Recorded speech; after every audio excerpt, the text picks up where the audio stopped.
በጣም ነው የምናመሰግነው ስለምታደርግልን ነገር ስላነቃን በጣም ነው የምናመሰግነው።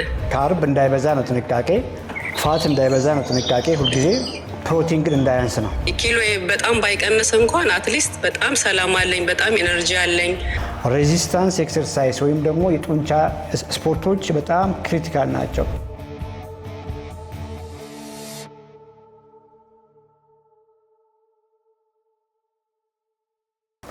አንድ ሰው በተለመደው መንገድ በፊት የሚመገበውን ምግብ እየተመገበ ሞር የሚንቀሳቀስ ከሆነ ክብደት ይቀንሳል። ኢትሌስ ሙቭ ሞር በሚባለው ህሳቤ ምግብህን ቀንስ፣ ስፖርት ስራ፣ ሩጫ ሩጥ እንደማለት ነው። ኤክሰርሳይዝ አድርግ፣ ቀጫጫ ይሆናል። አንድ ሰው ምግብ ቀንሶ ስፖርት እየሰራ ፕሮቲኑን ከፍ ካደረገ ፋት ይቀንሳል፣ ስብ ይቀንሳል፣ ጡንቻውን መንቴን ያደርጋል፣ ሸንቃጣ ይሆናል ማለት ነው። አንድ ሰው ምግብ ቀንሶ ፕሮቲኑን ግን ከፍ አድርጎ ክብደት ካነሳ ግን ሸንቃጣና ጠንካራ ይሆናል። ቁጭ ባለበት ከፍተኛ ኢነርጂ፣ ከፍተኛ ፋት የሚያቀጣጥል ማሽን ይሆናል። ሶስተኛው ኮንሰፕት ነው እንግዲህ ቦዲ ሪኮምፖዚሽን። የቦዲ ሪኮምፖዚሽን ዋና ሀሳብ በቂ ፕሮቲን መመገብ፣ ክብደት ማንሳት ማለት ነው።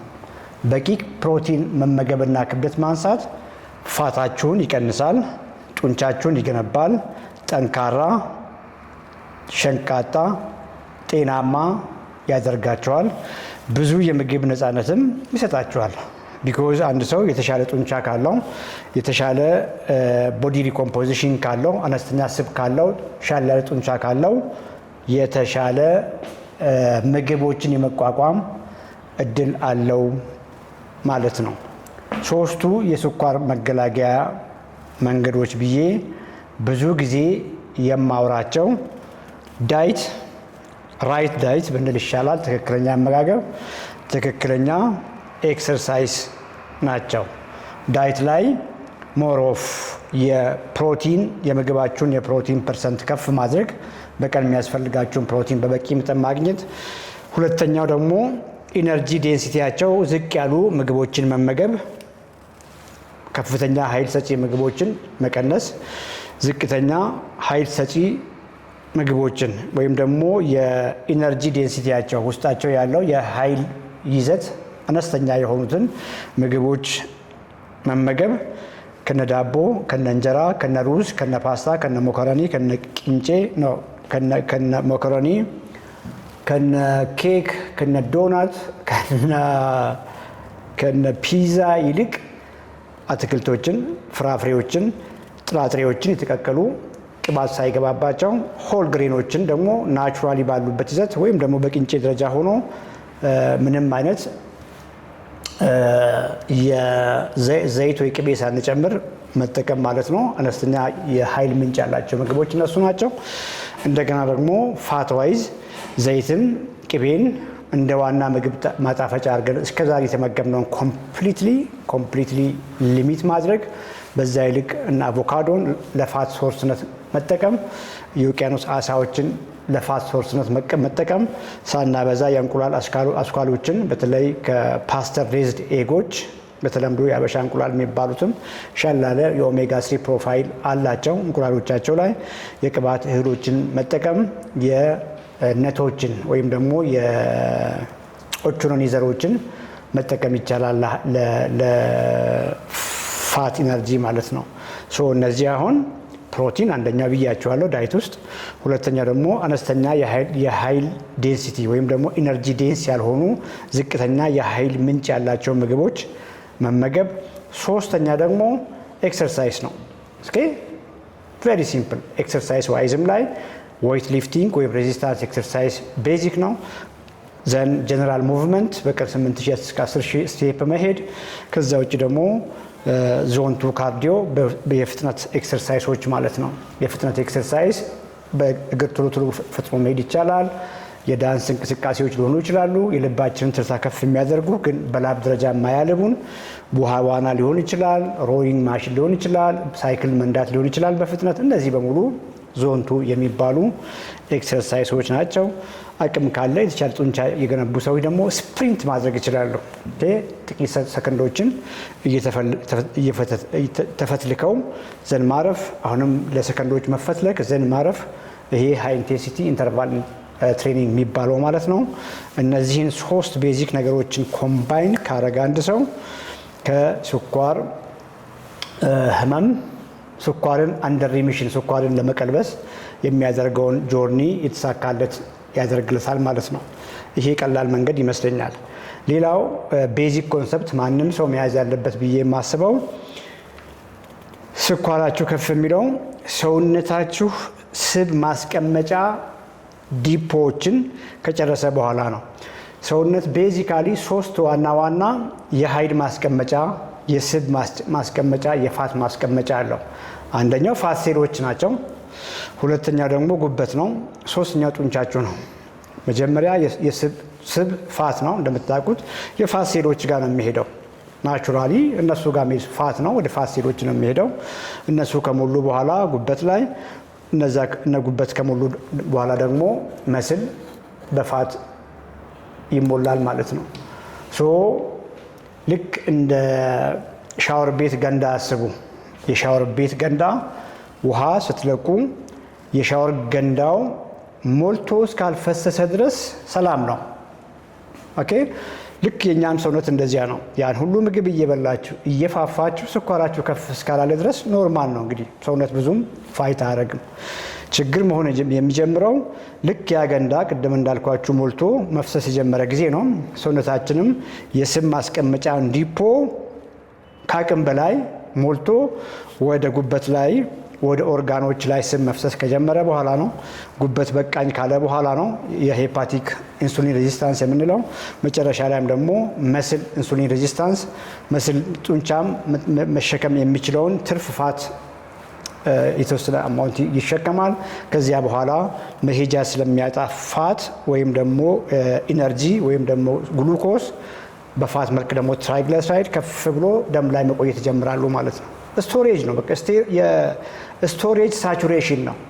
ሰውነት ብዙ ተደጋጋሚ ለረጅም ጊዜ ቁርስ፣ ምሳ፣ እራት ላይ ከፍተኛ ኃይል ሰጪ ምግቦችን እየተመገበን ስለምንኖር ይታገላል፣ ያስቀምጣል። 3ቱም የማስቀመጫ ዲፖ የሞሉ ጊዜ ስኳር ይመጣል። እንግዲህ ቅድም እንዳልኳችሁ የሻወር ቤት ገንዳን እንደ ምሳሌ ያመጣሁት ምክንያት ነው። ገንዳው ሙሉ ሆኖ ችግር የለም። ሞልቶ መፍሰስ ከጀመረ በኋላ ነው ችግር የሚሆነው። ሶ የመጀመሪያውን ትንሽዬ ክብደት መቀነስ እንደጀመራችሁ ስኳር ኖርማል ይሆናል። ልክ ገንዳውም ላይ ሞልቶ መሬት ላይ የፈሰሰውን ልክ እሱን ማድረግ ስትጀምሩ ካዎስ የለም፣ ቤት ላይ ችግር የለም። ሶ ጉበት ላይ ያለው ስብ ጡንቻ ያለው ላይ የፈሰሰው ወይም ደግሞ ጡንቻ ውስጥና ጉበት ውስጥ የተኛው ስብ ኮምፕሊትሊ ዝቅ ማለት ሲጀምር ፒስ ነው ማለት ነው። ስኳር ወደ ኖርማል ይመጣል። ከባዱ ነገር ያንን ግን ገንዳ ላይ የሞላውን ውሃ ኮምፕሊትሊ ድሬን አድርጎ መጨረስ ነው ትልቁ ስራ የሚሆነው ማለት ነው። ሰውነትም ላይ እንደዚያ ነው። በትክክለኛ መንገድ ምግብ ቀይራችሁ የክብደታችሁን 10% 15% ልክ እንደቀነሳችሁ ስኳር ኖርማል ይሆናል። 100 ኪሎ ግራም የሆነ ሰው ራይት በሆነ መንገድ 85 ኪሎ አካባቢ ከገባ በኋላ ስኳር ኖርማል ነው የሚሆነው። ያ ሰውዬ ግን ገና ብዙ የሚቀንሰው ፋት ኖሮ ይችላል። ፋቱ ቀንሶ ሰውየው መሆን ወዳለበት ኪሎ ጋር ከመድረሱ በፊት ስኳር ይቀለበሳል። ምክንያቱም ቅድም እንዳልኳችሁ ስኳር ኤክሰስ ኢነርጂ ወደ ውጭ መፍሰስ የጀመረ ጊዜ ነው ሰዎች ለስኳር የሚጋለጡት ማለት ነው።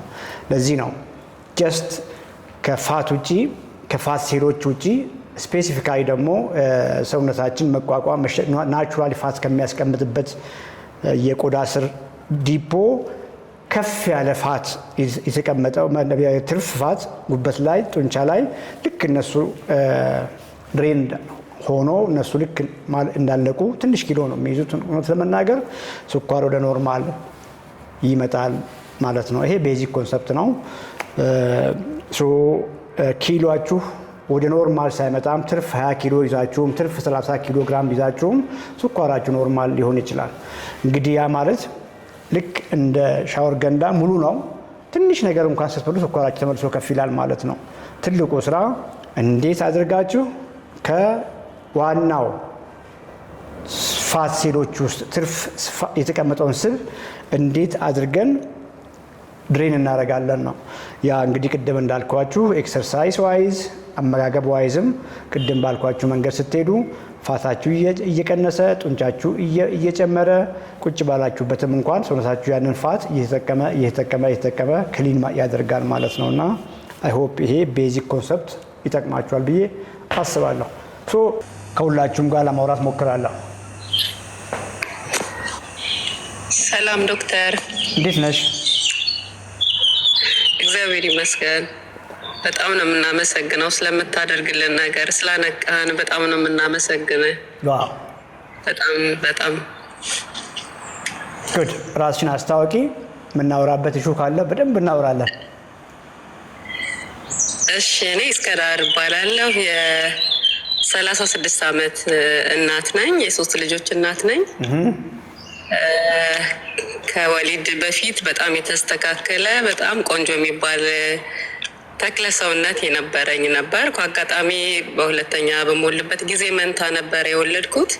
ከዛ በኋላ ሰውነቴ ኦቨር ስትረች ስለነበረ ሆዴ ላይ ያለው ነገር በጣም ኦቨር ሆኖ የመለጠጥ ባህሪ ነበረው እና አጋጣሚ ከወሊድ በኋላ የሐሞት ጠጠር አጋጣሚ ተገኘብኝና እሱን ነገር ለማስተካከል አልተመቸኝም ነበረ እና በዛው ስቡ በጣም ሆዴ ላይ ፋት በጣም ተጠራቀመ። ያኛው ስትረች ያደረገው ቆዳ ሳይመለስ በዛው ሰውነቴ ይቀጠለ ማለት ነው። እና ብዙም ከወሊድ ጋር እያያያዝኩት በጣም ሰንፌ ለራሴ ጊዜም አልሰጥም ነበረ።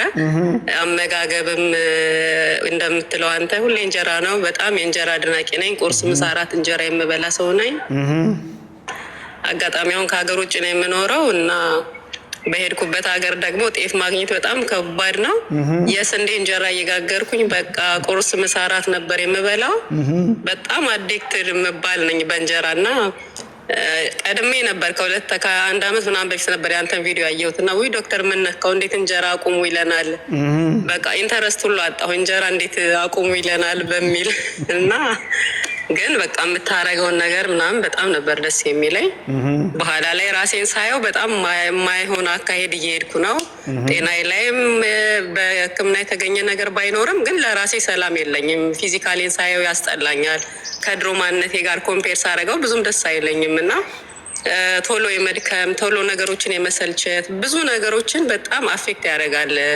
የሰውነታችን መለዋወጥና የሆርሞን ቸንጆች ምናምኖች እንዳሉ ሆኖ አመጋገባችን ባለመስተካከሉ በጣም ብዙ ነገር ነበረ። ግን የአንተን ቪዲዮ ካየሁ በኋላ በጣም መፍራት ጀመርኩ። ኪሎዬ በጣም እየሄደ ነው። ከአንድ ወር በፊት 73 ነበርኩኝ። ኦልሞስት አሁን አንድ ወር 32 ቀን ሆኖኛል እንጀራ ካቆም። ያንተን ቪዲዮዎች በማየት አመጋገቤን ለማስተካከል ሞከርኩኝ። ፊዚካሊ ኪሎ በጣም ባይቀንስ እንኳን አትሊስት በጣም ሰላም አለኝ፣ በጣም ኤነርጂ አለኝ። በእግሬ መራመድ 10 ደቂቃ አልችልም ነበር። አሁን የትኛውም ያህል ከ5 ከ6 ፌርማታ በላይ የባስ መንገዶችን ከ1 ሰዓት በላይ በእግሬ ነው የምሄደው፣ በእግሬ ነው የምመለሰው። አይደክመኝም እና በጣም ነው ማመሰግንህ። በጣም አሁን ኦልሞስት በአንድ ወር 67 ኪሎ ገብቻለሁ እና ሳይርበኝ አንተ የምትለውን እየተከተልኩኝ እየተመገብኩ በጣም ጤነኛ እግዚአብሔር ይመስገን። በጣም ፊልም ማድረገው ደስ የሚል ላቋርጠው ብል ራሱ ምንም አይነት ወደኋላ የመመለስ ሀሳብ የለኝም። በጣም ነው ደስ የሚለኝ። ለብዙ ሰዎች ለጓደኞቼ ሁሉ ሼር አደርጋለሁ እና በጣም ደስተኛ ነኝ። በጣም ነው የምናመሰግንህ። ጎበዝ። አመጋገብሽ ምን ይመስላል ንገሪኝ እንድናይልሽ። አመጋገቤ አሁን ላይ የምመገበው አጋጣሚ ኦርቶዶክስ እምነት ተከታይ ነኝ። ጾም ነው አሁን ላይ። ዛሬ ለምሳሌ ቁርሴን የተመገብኩት ኦትስ፣ ግማሽ ሙዝ፣ አንድ የሻይ ማንኪያ የለውዝ ቅቤ፣ እነኚህ 3 ነገሮች አድርጌ 1 ኩባያ የሚሆን እሱን ወስጄ ወደ ስራ ሄድኩኝ። ያ ማለት ከ40 ደቂቃ በላይ በእግሬ ተጓዝኩ። ከስራ ስመለስም እንደዛው ወክ አድርጌ መጣ። ምሳዬን ደግሞ ቶፉ፣ ብሮኮሊ እና ኪያር ትንሽዬ አቮካዶ አድርጌ ምሳዬን ይሄን የበላሁት። ቶፉ ምን ያክላል? ቶፉ እስከ 150-200 ግራም። ስንት ነው ቁመትሽ? ቁመቴ ሜትር ከ62 ሜትር ከ62። ስለዚህ ከነጋ 32 ግራም ፕሮቲን ያገኘሽው። እንግዲህ ከኦትስም ትንሽ ታገኛለሽ። ቶፉ ያን ያክል ጠንካራ ፕሮቲን ሶርስ አይደለም። 200 ግራም ብትጨርሺ 36 ግራም ፕሮቲን ሰጥቶሻል። እንዴት አድርገሽ ነው ከዚህ ሰዓት በኋላ የቀረውን ኦልሞስት ወደ 80 ግራም ፕሮቲን የምትበዩ? ሰዓት ሄደብሽ ብዬ ነው አላውቅም ሰዓትሽ።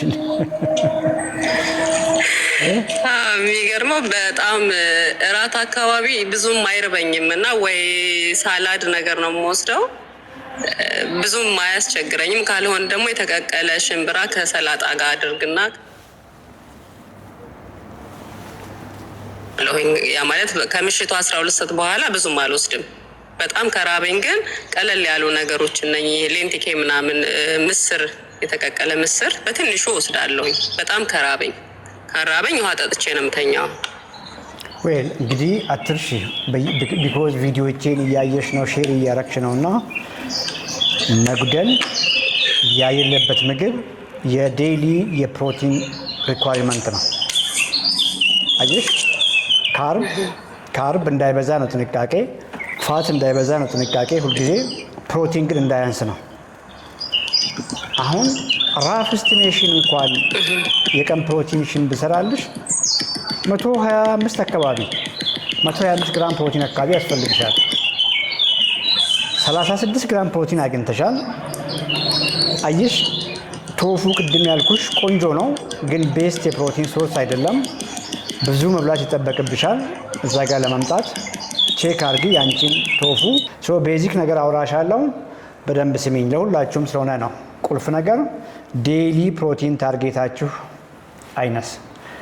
ፕሮቲን አዌርነስ ክሪቲካል ነው ለሁላችሁም። በቃ እያንዳንዱ ምግብ ምን ያክል ግራም ፕሮቲን አለው ይሄን እወቁ። አንድ እንቁላል ስንት ግራም ፕሮቲን አለው? 100 ግራም አሳ ስንት ግራም ፕሮቲን አለው? ሰርዲን ቱና ምን ያክል አለው? ቺክን ምን ያክል አለው? ምስር፣ ባቄላ፣ ቦሎቄ ምን ያክል አለው? ኩክ ብላችሁ ጠይቁ። አሁን ቢኮዝ ምስር፣ ባቄላ፣ ቦሎቄ 100 ግራም ስንት አለው ብላችሁ ብትሉ ከፍ አድርጎ ነው የሚገምትላችሁ። የጥራጥሬውን ነው። ልክ ሲበስል ውሃ ነው የሚስበው። ኦኬ 100 ግራም የተቀቀለ ምስር ስንት ግራም ፕሮቲን አለው? እንዲህ እያላችሁ አንብቡ።